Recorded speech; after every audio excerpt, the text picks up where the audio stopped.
الشلة قلبتي إلى حالي يا شقيني وحافظان قابك والانصعد مالمهان إنا ونسين شاكنا وليونا وقدي أهان ونصوبنا لقو بالله الشلي أو أحد أهايتي وحاسوبنا هولاشادا قديغا إسلام مركزنا دورشادا شير قدوك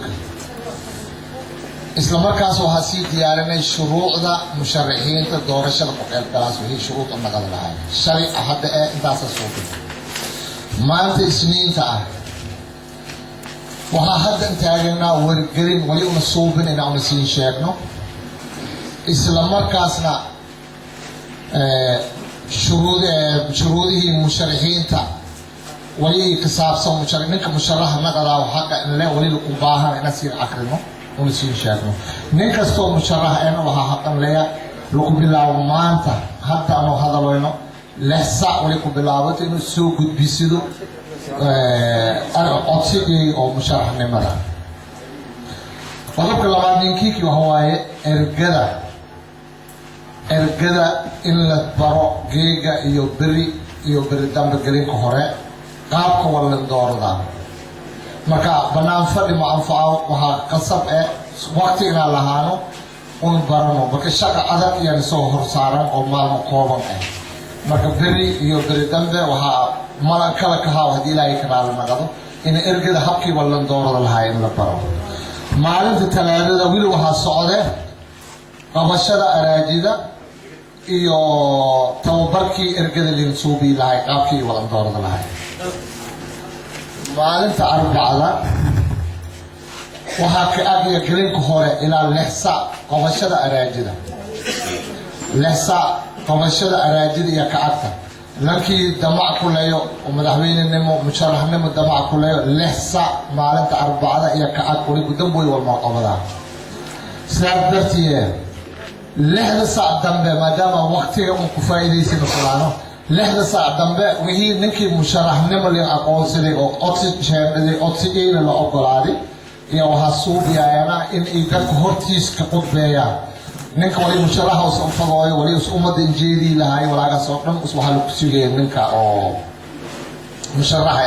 ما أنت أربعة إلا كوي تونسا وهربنا إن أصبحنا ما هذا مشرحين تقط بوين maalinta khamiista hadii ilaahay na gaarsiiyo 4 saac iyo bar subaxnimo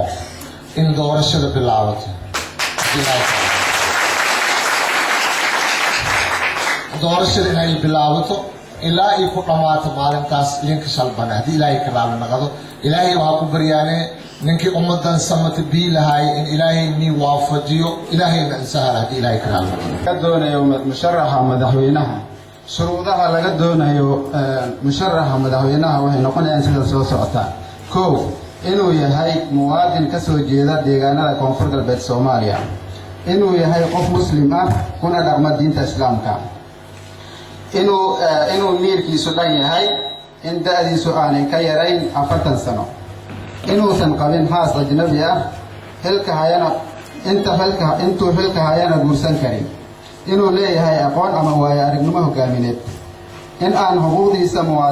muwaadinimo go'aan maxkamad lagu hakin 5 sano ee ugu dambeysay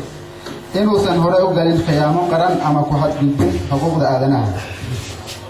musharaxiinta jagada madaxweynaha waxay ka iman karaan ergada shirweynaha iyo dadweynaha labadaba musharax walba waa inuu u soo gudbiyo codsigiisa iyo CV-giisa guddiga doorashada laga bilaabo maanta oo Isniin ah taariikhduna tahay 10 bishii 11aad 2014 saacaduna ay tahay 12 duhurnimo waxayna ku eg tahay qabashada dukumentiga codsiyada 12 bishii 11aad 2014 saacaduna ay tahay 12 duhurnimo waa maalinta arbacada ee 12 duhurnimo musharax madaxweynuhu waa inuu bixiyo lacagta diiwaangelinta oo dhan $5,000 musharax walba wuxuu saxiixayaa ka hor inta aan doorashadu dhicin warqadaha ay soo diyaariyaan guddiga doorashada oo ah